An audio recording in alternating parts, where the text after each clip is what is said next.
ሻምፒዮንስ ሊግ በአውሮፓ እግር ኳስ ውስጥ በልቦና የተሞላ ድንቅ የሆነ ውድድር ነው። ይህ መድረክ ለብዙ ክለቦች የህይወት ህልም ነበር። ክለቦች ለመድመቅ የሚፈልጉበት አስገራሚ የታላቅነት ክብር ቦታም ነው።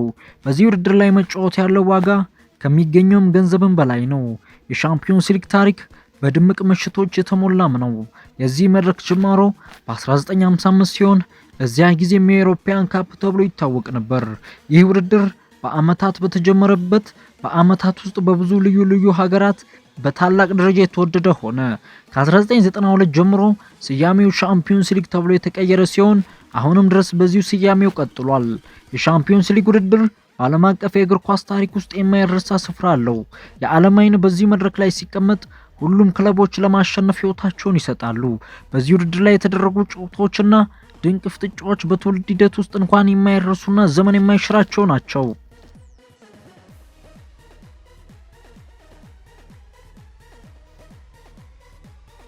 በሻምፒዮንስ ሊግ መድረክ ላይ የተቀመጡ ታላቅ ክለቦች በተወዳዳሪነት መንፈሳቸው በዓለም አቀፍ የእግር ኳስ ታሪክ ውስጥ የማይረሳ ስፍራ አላቸው። የዚህ ውድድር የፍጻሜ ጨዋታዎች ደግሞ ዓለም በትኩረት የሚያያቸውና አስደናቂ ቀናቶችም ናቸው። የተለያዩ የዚህ ፍጻሜ ተካፋይ የነበሩ ተጫዋቾች በዚህ ምሽት ላይ በህይወታቸው የማይረሷቸውን ድንቅ ታሪኮች ጽፈዋል።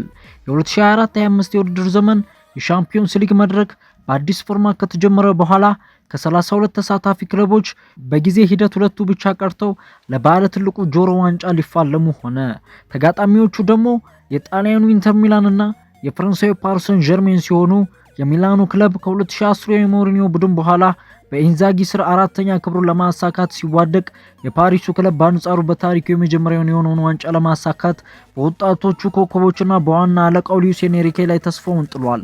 ፓሪስ ይህንን ክብር ካሳካ ከደርቢ ተቀናቃኙ ኦሎምፒክ ደ ማርሴይ 1993 ድል ጋር ታሪክ ከመጋራቱ ባለፈ ሁለተኛውን የፈረንሳይ ቡድን በመሆን ይህንን ዋንጫ ይዞ በፓሪስ ጎዳናዎች ላይ ይዘዋወራል።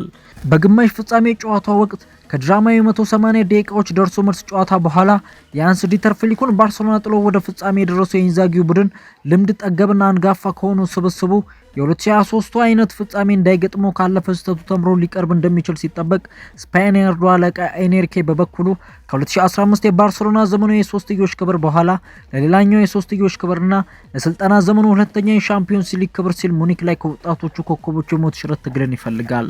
የአውሮፓ ሻምፒዮንስ ሊግ ግዙፉ የዓለም የክለቦች የውድድር መድረክ ባለ ትልቅ ጆሮ ዋንጫ በዚህ ውድድር ዘመን ቢያንስ ከ15 ዓመታት በኋላ አዲስ ቻምፒዮን ሊያሳየን ነው። ኢንተር ለ15 ዓመታት ከተነፋፈቀው ዋንጫ ይታረቅ ይሆን ወይስ የፓሪስ ወጣቶች ለኳታሮቹ ህልም ምላሽ ይሰጥ ይሆን? ለተቀዳሚ ምሽት አይኖች ሁሉ ሙኒክ አሊያንዝ አሬና ስታዲየም ላይ ይተከላሉ።